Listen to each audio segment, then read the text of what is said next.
Então, primeiro ano, dando continuidade à, à nossa aula sobre os modelos atômicos. Então, na aula passada a gente viu o modelo atômico de Thomson, tá? Então, o próximo modelo atômico foi o modelo atômico do Rutherford.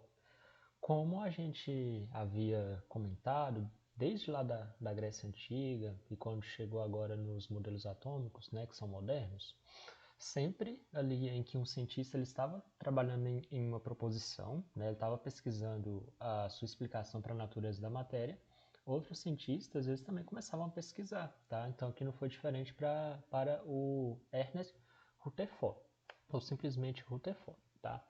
O Rutherford ele era professor de universidade, tá?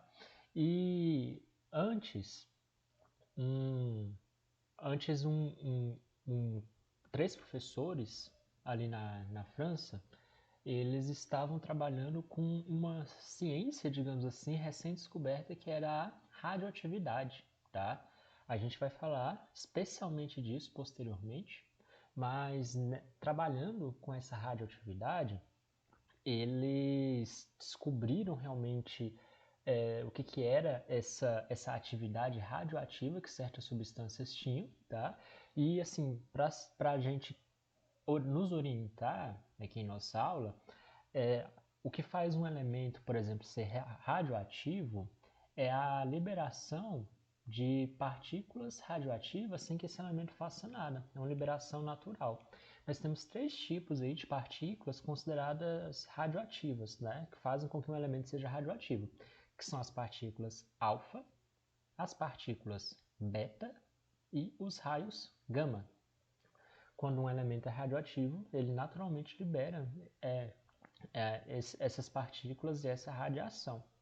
As partículas alfa, que é o que a gente vai precisar aqui agora, elas têm uma carga elétrica que é positiva. Se lembre disso, tá? Para a gente dar continuidade. Então, e tudo isso foi investigado por esses três cientistas lá na França, que foi o Henri Becquerel, o Pierre Curie e a Marie Curie. Tá? A gente vai falar posteriormente, vai ter uma aula só para a gente estar falando da descoberta desses três, que ela é muito importante, muito mesmo. Então, ok. Então, o Rutherford, ele era um professor universitário e vendo essa pesquisa, né, sobre a radioatividade que esses três cientistas já tinham realizado lá na França, ele meio que passou uma tarefa de casa, digamos assim, para dois alunos dele, tá? Esses dois alunos eram o Geiger, né, Hans Geiger, e o Ernest Marsden. Tanto o Marsden quanto o Geiger eram alunos ali de doutorado, tá? Eles estavam se formando, eles estavam estudando para ser doutor. E a tarefa que o Rutherford, o professor deles, passou, né, para eles estarem investigando era o seguinte: ele queria saber qual seria a interação das partículas alfa que seriam liberadas em uma folha de ouro. O que ia acontecer? Porque assim, pelo modelo atômico atual, na época que eles estavam pesquisando isso aqui, ou seja, o modelo atômico de Thomson, a única coisa que deveria ser feita era que que deveria acontecer, né, que era esperada acontecer, é que essas partículas alfa passassem a folha, simplesmente. Aí o Rutherford queria investigar isso e passou esse trabalho para esses dois alunos aqui, o Marsden e o Geiger, estarem realizando essa tarefa. Então, para isso, eles montaram todo um aparato, tá? Para a gente emitir partícula alfa, que é uma partícula radioativa, então a gente precisa de um elemento que seja radioativo. Naturalmente vai emitir essas partículas alfa, tá? Então, esses dois alunos eles utilizaram o polônio, tá? Então, o polônio emitindo partículas alfa ali. Para centralizar essas partículas alfa, eles colocaram o polônio dentro de um bloco de chumbo, porque dessa maneira, né, como as partículas do chumbo elas são maiores que as partículas alfa, beta e os raios gama, então não ia deixar essas partículas radioativas ficarem saindo para todos os cantos. Tá? Então ele ia centralizar essa emissão ali. Então nós temos aqui ó, esse bloco de chumbo, né, que protegia o ambiente para essa radiação não ficar se espalhando pelo ambiente. Aqui na frente tinha um furo que era por onde a radiação alfa, né, essa partícula alfa passava. Aí nós tínhamos aqui outra placa de chumbo com um furo no meio, porque essa placa de chumbo iria centralizar essas emissões. Então, assim, essas emissões não iam sair dessa maneira, sabe? No formato, digamos assim, que de um cone, que de um funil. Elas iriam saindo, ia se chocar com essa placa de chumbo na frente e elas seriam centralizadas novamente, tá? Aí aqui na frente nós tínhamos a folha de ouro, ouro mesmo. Imagine, né, a espessura dessa folha de ouro era como se fosse de um papel alumínio. Imagina um papel alumínio, só que de ouro, né? Um papel ouro aí. E aqui no fundo dessa folha de ouro, eles colocaram filme fotográfico. Lembram daquelas máquinas mais antigas, né? Que você tinha que colocar o filme, depois que você fazia a foto, você levava para revelar. Então eles colocaram esse filme fotográfico de antiparo aqui no fundo, tá? O que faz a foto ser registrada ali, né? O que faz esse filme, esse papel, né? Esse plástico realmente ser fotográfico é, é a presença dessa substância aqui, ZNS, que é o sulfeto de zinco. Para que eles colocaram isso no fundo? Pelo seguinte, quando as partículas alfa passassem, elas ficariam registradas bem no fundo desse filme fotográfico. Ficariam uns pontinhos brancos, tá? Registrados ali. Então, assim, eles iriam saber onde foi a maior incidência dessas partículas alfa. Só que depois que eles montaram tudo isso e começaram a realizar o experimento, eles observaram uma coisa muito estranha, porque até então eles não sabiam por que acontecia aquilo e por que aquilo estava acontecendo. Observe aqui o seguinte, no nosso próprio esquema. Segundo o modelo atômico atual, como eu falei anteriormente, a única coisa que deveria acontecer era que essas partículas alfa, elas deveriam passar. Então era para elas ficarem registradas só nesse ponto aqui. Só que vocês podem observar que nós temos partículas alfa aqui, partículas alfa aqui, aqui, aqui, aqui. Ou seja, nós tínhamos uma quantidade de partículas alfa, tá? Lembrando que ela tem carga positiva, que estavam sendo desviadas, não estava atravessando direto. Nós tínhamos uma certa quantidade dessas partículas que estavam sendo refletidas, ou seja, como se estivesse batendo em alguma coisa e voltando. Então eles não sabiam explicar isso, mas eles fizeram o experimento, tá? Depois que eles fizeram esse experimento, fizeram as observações, eles passaram ao professor Rutherford. Okay? O professor Rutherford ele foi investigar e tentar explicar o que estava acontecendo nesse experimento aqui. Era mais ou menos isso que estava acontecendo. Nós temos aqui a caixa de chumbo, o polônio, que é o material radioativo, está aqui dentro. Esse polônio está emitindo partículas alfa. Lembrando que apesar de aqui estar com cor, as emissões radioativas são invisíveis, tá? Não dá para a gente ver. É colocado cor aqui só para exemplificar mesmo. Então, elas eram emitidas ao ultrapassar a folha de ouro, uma certa quantidade simplesmente ultrapassava, outras sofria desvio em seu caminho, tá? E outras eram totalmente refletidas, elas nem passavam da folha de ouro, era como se batesse na folha de ouro e voltava. Aqui tem outra animação para a gente exemplificar. Então vocês estão vendo aqui as partículas alfa, são essas daqui, tá? Esses nomes aqui a gente vai ver daqui a pouco, do que se tratam. Daí elas eram emitidas, batia, algumas passavam, algumas sofriam desvio e algumas eram totalmente refletidas, tá? Lembrando que as partículas alfa têm carga positiva. O que estava acontecendo? O que o Rutherford, né, depois de investigar, depois de entender o processo, qual foi a conclusão que ele chegou?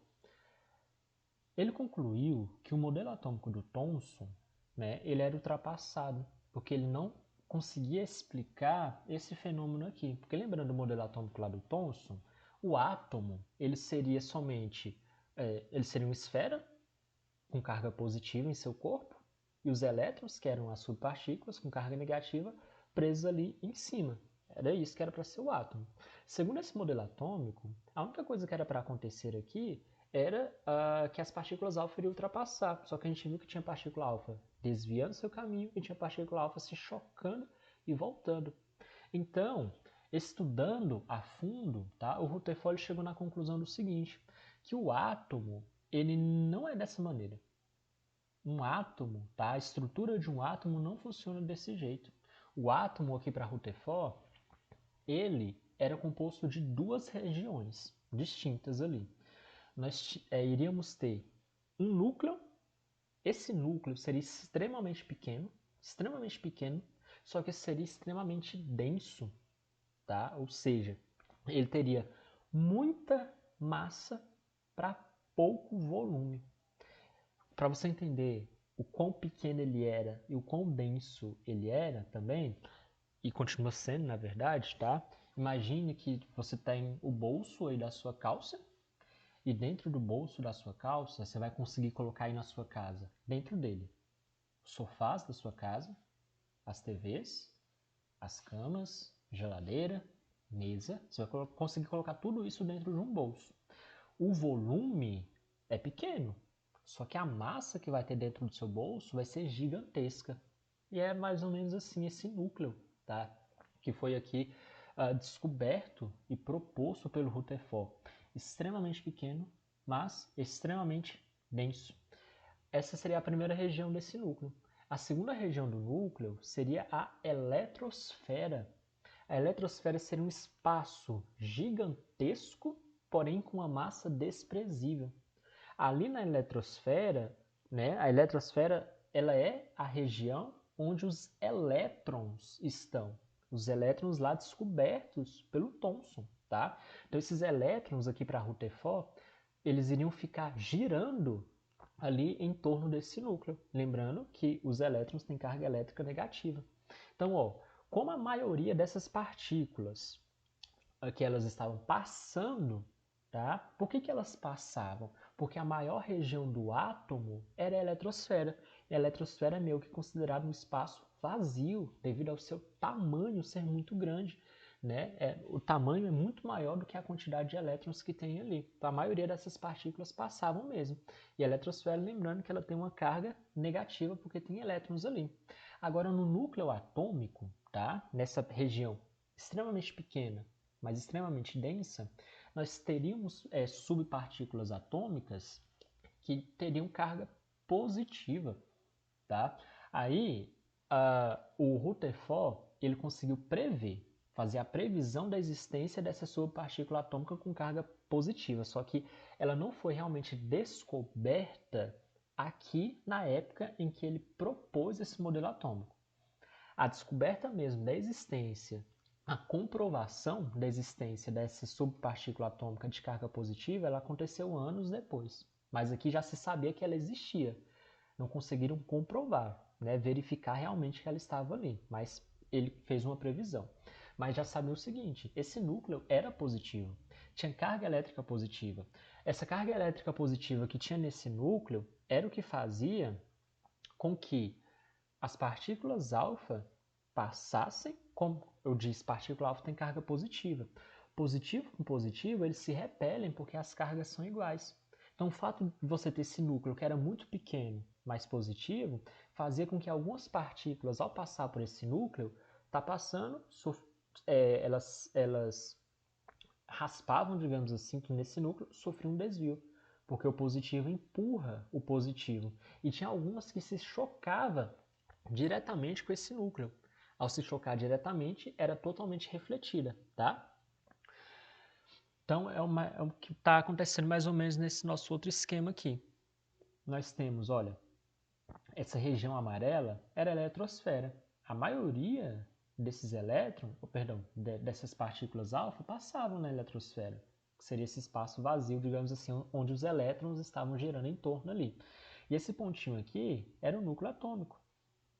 Esse núcleo atômico, então, já se sabia que tinha carga positiva. Então, olha, quando algumas partículas elas raspam, digamos assim, nesse núcleo, elas simplesmente sofrem desvio, tá? E quando elas se chocam com perfeitamente com esse núcleo, quando elas batem de frente com o núcleo, elas são refletidas. Então, o caminho dela vai ser totalmente o inverso, tá? Por quê? Positivo com positivo se repele. Tá aqui outra animação para a gente, tá? Então, nós temos aqui as partículas alfa e nós temos aqui a representação microscópica dessa lâmina de ouro. Ó, os elétrons estão na eletrosfera aqui de verde e nós temos aqui o núcleo atômico que tem carga elétrica positiva, tá? Essa carga elétrica positiva e essa subpartícula atômica que está ali, que deixa o núcleo com carga positiva, tem o nome de próton. Apesar que eu disse anteriormente, ele não foi realmente descoberto. Não descobriram o próton aqui. Fizeram a previsão de sua existência. Tá? O próton ele realmente foi descoberto anos mais tarde. Mas já se sabia que aqui tinha uma carga elétrica positiva e essa carga elétrica positiva era proveniente dos prótons. Então, observe, nós já temos duas subpartículas atômicas, que são partículas que são menores do que o próprio átomo. Nós temos os elétrons, que têm carga elétrica negativa, e os elétrons ficam na eletrosfera, girando ali em torno do núcleo. O núcleo é a região do átomo que é extremamente pequena, mas extremamente densa, e tem carga positiva. E o que faz ele ter carga positiva? Uma subpartícula atômica, que é chamada de próton. Próton tem carga positiva, fica no núcleo. Elétron tem carga negativa, que fica na eletrosfera.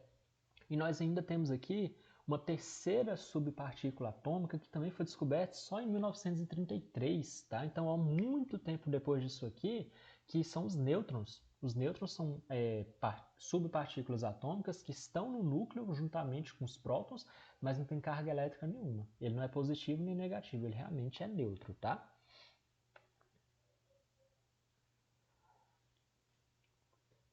Deixa eu ver o próximo aqui. Nós temos agora aqui uma animação que mostra realmente o que acontece nessas emissões alfa, tá? Deixa eu dar o play no vídeo aqui.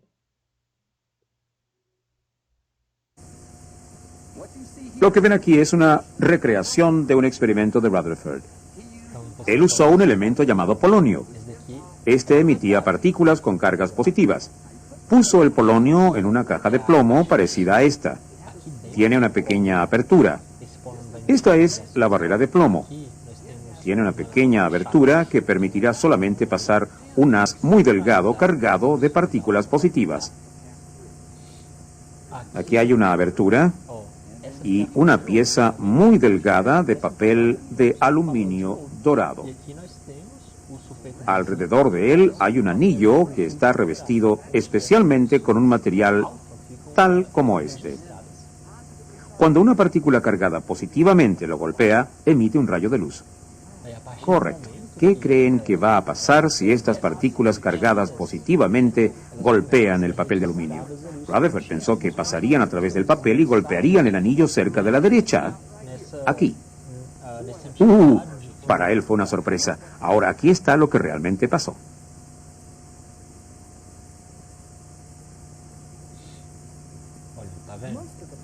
La mayoría de las partículas pasaron a través del papel y golpearon la pantalla detrás de él, pero no todas. Unas pocas fueron desviadas hacia los lados. Prácticamente una en cada 20.000 rebotaron fuera del papel, retornando al lugar de origen.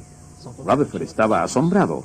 Era casi increíble, como si hubiera disparado un cartucho de 38 centímetros en un pedazo de papel de seda y regresara a golpearla a usted mismo. Bate na quina, digamos assim, ela vai ser somente desviada, certo?